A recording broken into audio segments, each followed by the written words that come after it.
خریداروں کے لیے بری خبر، سونے کی قیمتوں کو پڑ لگ گئے۔ فی تولہ سونے کی قیمت میں 10,000 روپے کا اضافہ، سونا 4,37,936 روپے کا ہو گیا۔ فی تولہ چاندی کی قیمت 273 روپے بڑھ کر 6,624 روپے ہو گئی۔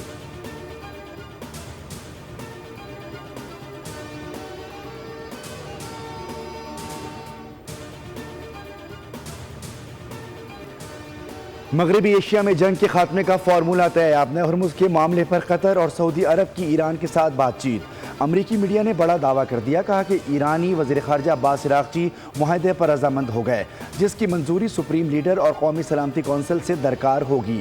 آبِ ہرمز پر عبوری معاہدے کا باضابطہ اعلان آج متوقع ہے۔ آبِ ہرمز کو کھولنے کے لیے ایران پر آئل ٹینکر سے $1 فی بیرل وصول کرے گا۔ ایران فیس وصولی کو ٹول ٹیکس کا نام نہیں دے گا، فیس ویسے ہی تصور کی جائے گی جیسے انڈونیشیا آبنائے ملاکا سے وصول کرتا ہے۔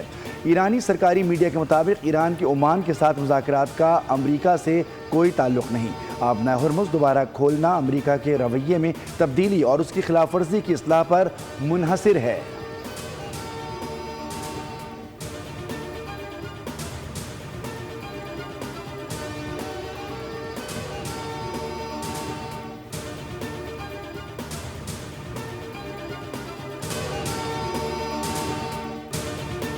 پورٹ آف اسپین ٹیسٹ میں پاکستان نے ویسٹ انڈیز کو شکست دے کر حساب برابر کر دیا۔ 75 رنز کا آسان ہدف 2 وکٹوں پر حاصل کیا۔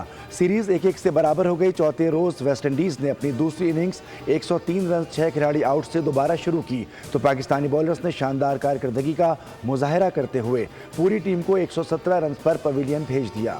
علی عثمان اور ساجد خان نے 4 کھلاڑیوں کو آؤٹ کیا۔ ویسٹ انڈیز نے پہلی اننگز میں 344 رنز بنائے تھے، جس کے جواب میں پاکستان نے عبداللہ شفیق کی شاندار 160 رنز کی ناقابل شکست اننگز اور بابر اعظم کے 88 رنز کی بدولت 387 رنز بنا کر 43 رنز کی برتری حاصل کی تھی۔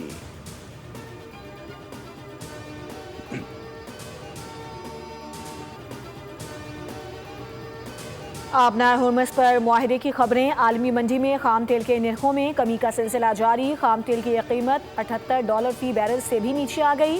اماراتی نیوز ایجنسی کے مطابق برنٹ خام تیل کی قیمت $78 فی بیرل تک گر گئی۔ امریکی ویسٹ ٹیکسس انٹرمیڈیٹ خام تیل کے سودے $74 فی بیرل میں طے پائے۔ رواں ہفتے خام تیل کی قیمت میں 11% سے زیادہ کی کمی ریکارڈ کی گئی۔ پاکستان میں پیٹرولیم مصنوعات کی قیمتیں عالمی منڈی کے مطابق کم نہیں ہوئیں۔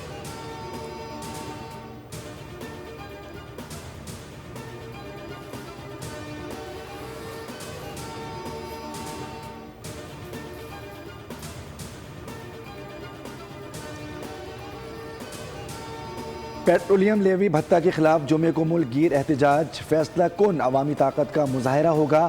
لاکھوں شہری گھروں سے نکلیں گے، اہم شاہراہوں پر دھرنے دیے جائیں گے اور سڑکیں بند کر کے حکمرانوں کو عوام کو ریلیف دینے پر مجبور کیا جائے گا۔ جماعت اسلامی پاکستان کے امیر حافظ نعیم الرحمان کا بیان، کہا کہ احتجاجی تحریک کی تیاریاں آخری مرحلے میں داخل ہو چکی ہیں۔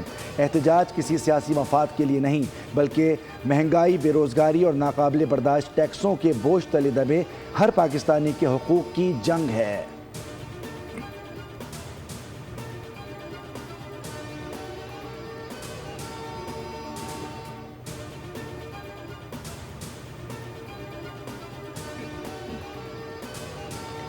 پاکستان خطے میں امن کے لیے اپنی مخلصانہ کوششیں جاری رکھے گا۔ وزیر اعظم شہباز شریف سے ایران کے وزیر صنعت و تجارت سید محمد عطابک کی سربراہی میں 6 رکنی وفد کی ملاقات۔ وزیر اعظم نے کہا کہ امید ہے کہ دونوں ممالک کی قیادت کی جانب سے مقرر کردہ $10 ارب کی 2 طرفہ تجارت کا ہدف حاصل کیا جائے گا۔ وزیر اعظم شہباز شریف کی زیر صدارت بجلی کی ترسیلی کمپنیز کی نجکاری پر جائزہ اجلاس۔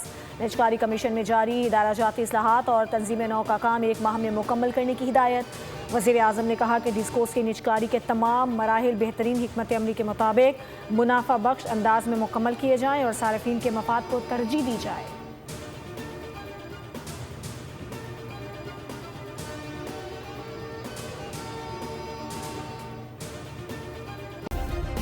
سبسکرائب کریں اور بیل دبائیں تاکہ کوئی خبر رہ نہ جائے۔